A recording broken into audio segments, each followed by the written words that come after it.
My name's Hazel Batchelor. I'm the counselling coordinator at St Anne's Hospice. And I'm Hazel Wilcock, and I'm the counsellor and clinical supervisor for the counsellors here at St Anne's Hospice. And we're part of the patient and family support team, which offer a wide range of support both to inpatients, outpatients and their carers and families.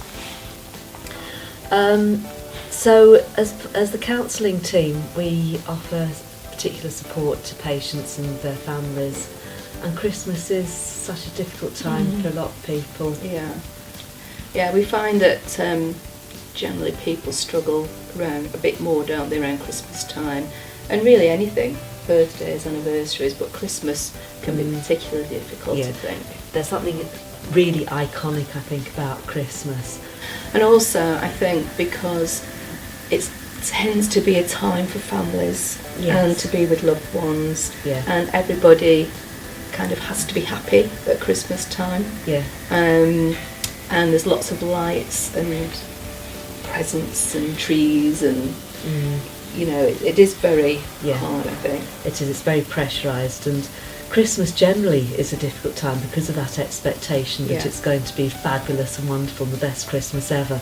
And for a lot of people it's a really sad, difficult time when they're feeling anything but happy, when they're actually, as individuals and families, very, very aware of the loss, the absence, the empty chair that's sitting there, the role that that person played in their family, in their lives, and what they did in all those previous Christmases. For many people, Christmas Day is kind of the day where they might go to the cemetery to lay flowers, and for some people that's a really nice experience because they feel close to the person they've lost, and for other people that's really, really hard. Yes, and I think that's the key, isn't it? It's about what's actually right for the individual and that family. And having conversations is really important. How are we going to manage this? What might help? What do we want to do? What don't we want to do? And what families come up with will be different. So what's right for one family won't be right for another. And so there's a uniqueness for each family's experience. And that's okay. Absolutely it is. One of the biggest things as well for people can be the first time they write the Christmas cards and they put their name on their own, and they receive a card that's just got their name on. So that's very difficult for somebody who's lost a partner, a husband or a wife. And I think as well, you know, losing your best friend or maybe your parents, you know, your mum and dad, not buying a gift for them anymore, kind of highlights that loss even more. But I also think it's really difficult when other people are so wary about talking about the loss. And it's something that I certainly know that people I work with struggle with, how often people won't talk about the fact that their partner, someone they love, somebody who's been important to them, has died. And sometimes, although it is, you know, it can be very difficult, it's also really very warm and very nice to be able to talk with friends about, this time last year we were all sitting round the table at Susan's house, and do you remember when so-and-so did such a thing, and just reliving those memories, really, that can be lovely. Yeah, absolutely. And they can be funny, they can be quite sad, they can be both. It's that sort of bittersweetness.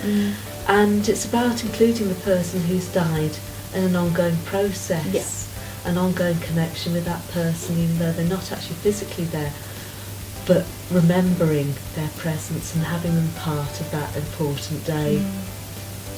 Here at St Anne's we do have a counselling service which people who have experienced a loss, or indeed people who have a terminal illness themselves, can access and have that opportunity to talk about how they're feeling and maybe check out some plans that they might have, or some thoughts that they may be having around Christmas time and how they're going to manage that. So we will offer counselling to anybody who has a connection with the hospice. Yeah. And that's pre and post bereavement. And I guess as well, when we're working with people who are carers and families for somebody who's either approaching the end of life, has a life-limiting illness, or it's post-bereavement, then I would never say that this is what you need to do, this is what you should do. But I think it's really important to help people consider what's going to be right for them. Yeah. What's going to help them and their family get through this difficult day. For friends or family members, it can be really difficult to know what to say and what to do and how to help.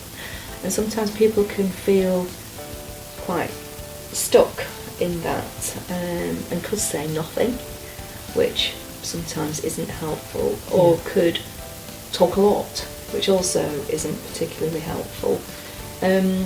So I guess really it's trying to be as natural as you can, and if the person that wants to talk about who they've lost, to allow that to happen. Yeah, and actually acknowledging how difficult it might be approaching Christmas. Something along the lines of, I was just thinking the other day, it might be quite hard for you with Christmas coming up.